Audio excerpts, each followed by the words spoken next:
Les saludo en el nombre de nuestro Señor Jesucristo y vamos a la tercera parte de nuestro estudio, el Evangelio o la Ley.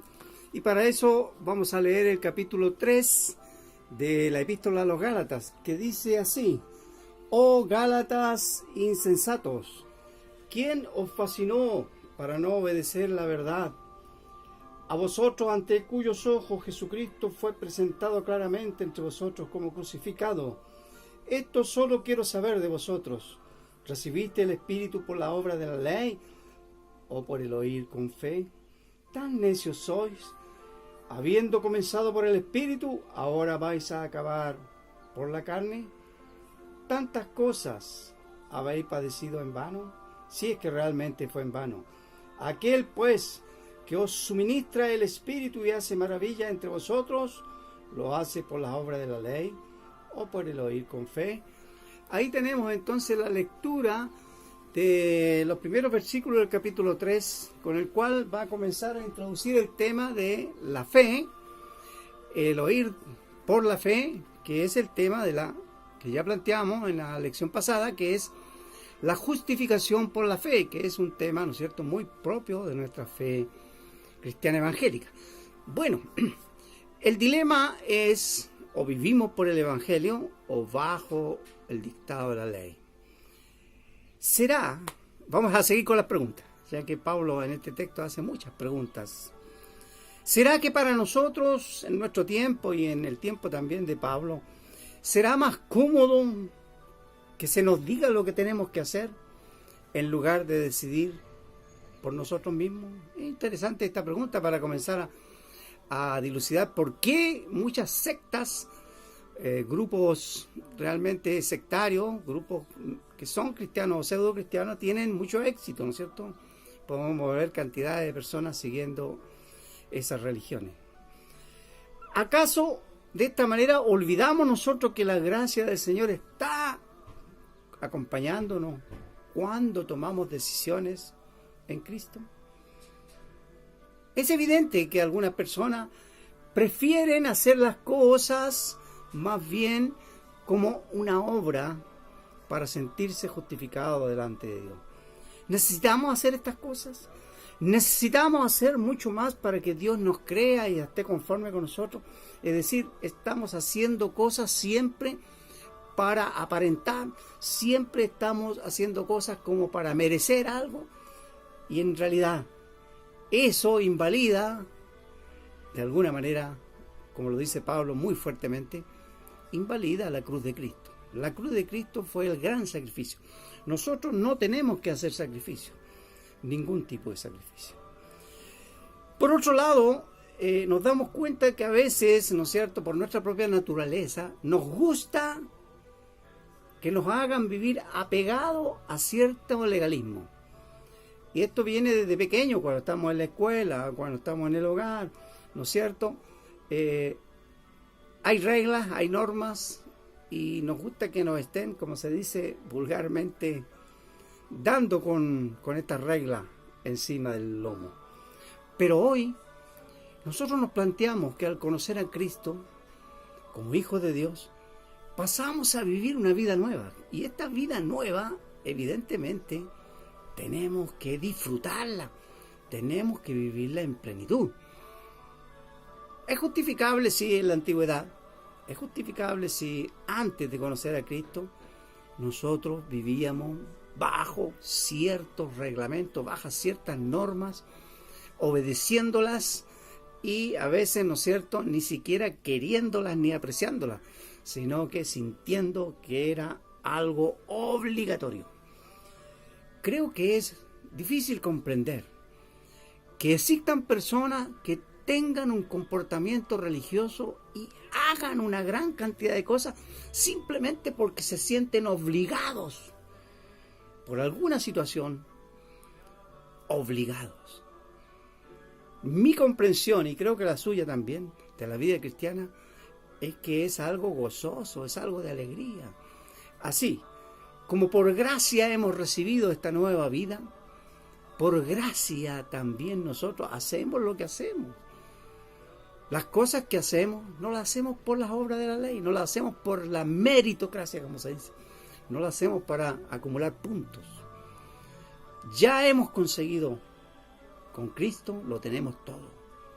Es decir, si usted mira, tenemos la eternidad. Él nos prometió vida eterna. Por lo tanto, no hay nada que hacer, solo recibir. Ahora, es evidente que hacemos cosas. Estamos ocupados, porque desocupados seríamos holgazanes. Estamos ocupados, hacemos una y mil cosas, pero todas estas cosas que hacemos, las hacemos no por obligatoriedad, sino por gozo, por gratitud, por alegría, por disfrutar este nuevo tiempo. Y eso es lo que nos dice la palabra en Gálatas. Se ha llegado a decir que este es el Evangelio de Pablo. Pero las palabras de Pablo hacia los Gálatas son fuertes. Primero los trata de necios, Gálatas insensatos. El primer punto que resalta, y me parece muy interesante Pablo aquí en esta discusión, y lo hace fuerte, ¿no es cierto?, es qué pasa con el Espíritu. Que Pablo le llama el Espíritu de Dios, pero sabemos que es una forma de referirse al Espíritu Santo. ¿Cómo el cristiano ha recibido el Espíritu Santo? ¿De dónde proviene este poder? El poder del Espíritu Santo. Entonces la pregunta fundamental, la principal, hace muchas preguntas, pero la principal que Pablo hace a los Gálatas es ¿de dónde procede y de quién recibimos el Espíritu? El Espíritu Santo. Pudiera ser que una de las respuestas, ¿no es cierto?, de los judaizantes, de aquellos que observaban la ley y pedían la observancia de la ley, puede ser que esa respuesta sea que se recibe el Espíritu cuando se cumple la ley, cuando se observa la ley y cuando se cumple toda la ley. Pero, ¿es posible cumplir la ley? ¿Es posible cumplir toda la ley? ¿Alguien ha cumplido alguna vez toda la ley? Es una pregunta interesante para los fariseos, ¿no es cierto?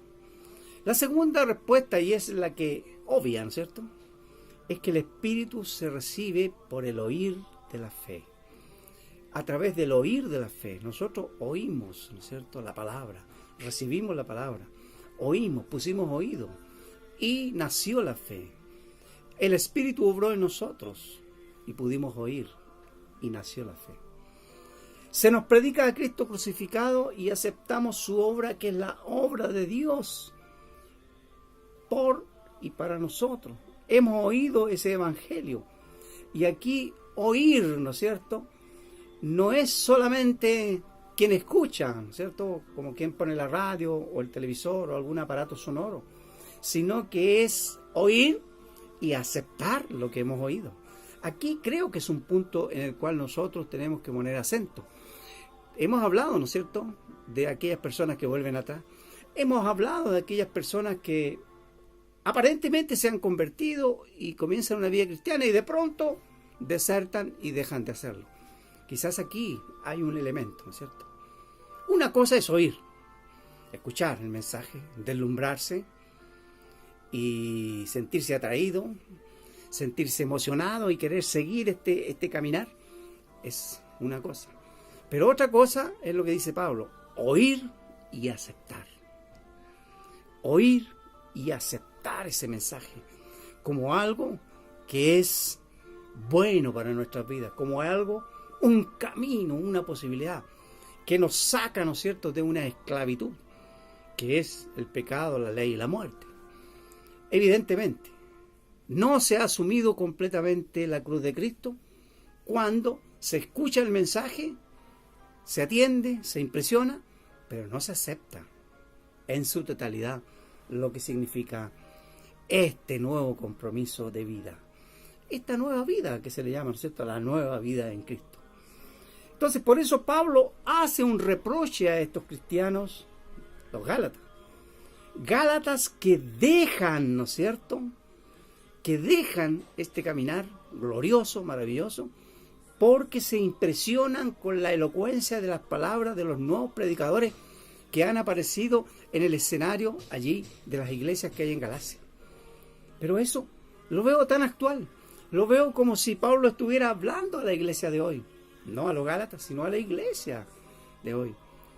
Muchos son los que se impresionan, los que se dejan impresionar por la palabrería, ¿no es cierto?, por la elocuencia de tantos nuevos predicadores que los están llevando por caminos de confusión, por caminos del error y alejándolos del verdadero Espíritu de Dios.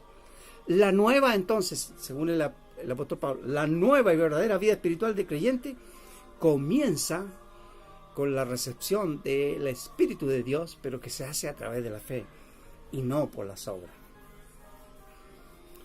Comienza entonces ahora Pablo un nuevo episodio que va a seguir en la próxima lección, cuando nos enmarca a nosotros, nos sitúa en la línea de Abraham. Porque si efectivamente nosotros asumimos el Espíritu de Dios por el oír de la fe, entonces es que estamos siguiendo la línea de Abraham, que de acuerdo a la Biblia, de acuerdo a la Escritura, es el padre de la fe. Entonces comienza una línea de reflexión del apóstol Pablo, donde los creyentes en Jesucristo somos también hijos de Abraham. Aquí comienza una larga argumentación que vamos a continuar nosotros mirando en las próximas lecciones. Vamos a seguir reflexionando entonces en este punto, en que también nosotros nos conectamos en esta línea, ¿no es cierto?, la línea de Abraham. Somos hijos de Abraham. ¿Por qué? Porque hemos recibido el Espíritu de Dios a través del oír de la fe. Cuando nos hacemos cristianos, ¿cierto?, también recibimos el Espíritu de Dios, el Espíritu Santo. Y esto no es obra de hombre. Esto no es obra de alguien que viene un ungido, nos coloca la mano encima y nos da el Espíritu. Recibimos el Espíritu por el oír de la fe. Entonces, les invito a seguir en estos estudios. A contar del próximo capítulo entraremos en la línea de Abraham. Que Dios les bendiga.